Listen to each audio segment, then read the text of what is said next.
In reality, you won't be able to win all of your fights against better players. Think about it, they are better players after all.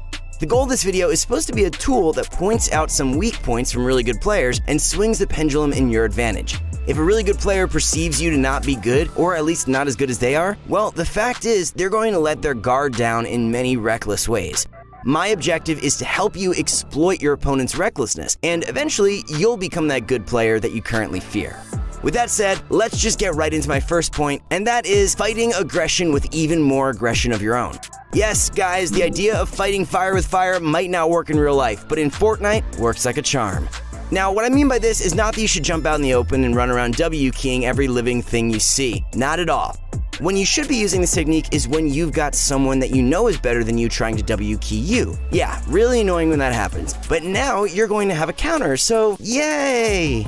Okay, I'm gonna lay out a real Dan fact bomb on you right now. When a player pushes someone else's box, they put themselves in a very vulnerable position, but only for a brief moment. The reason why they're vulnerable is because they're unarmed. Yo, they've got that pickaxe out. Typically, people don't get aggressive enough during this short period when you can literally get a free shot on any player, even the best players in the world if you're fast enough. That's the catch though, you're gonna have to be fast. Don't be indecisive. If you see the opportunity, go for it. The moment that someone gets close enough to your side wall and pulls out the pickaxe, make a quick edit and you're getting the first pump shot 9 out of 10 times. It's super effective and has a high success rate, but the only catch is that you can only do it once. Once someone knows that you're willing to get the jump on them, their strategy will be much more passive. But at the end of the day, that's what you want. Make an opponent that's usually better than you fear you. The reason why a good player is good is because they use fighting strategies that are basically second nature to them to eliminate you.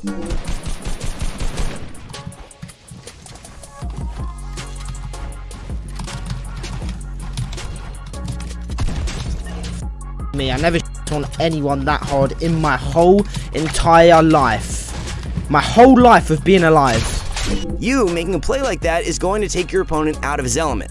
What is a distinguished warrior without his sword and shield? Spoiler alert, nothing.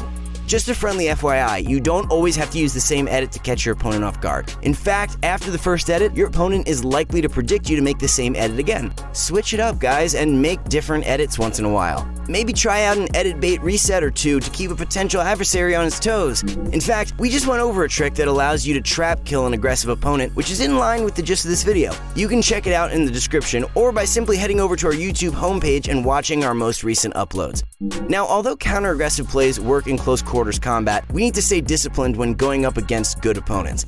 This is why we need to talk about not leaving your turtle. This point mainly applies to when you don't have high ground, for obvious reasons. When a good player takes height in a fight, they will typically bank on the fact that you will try and reclaim height. If you end up going for a high ground retake, a good player will typically land some decent damage on you in the process.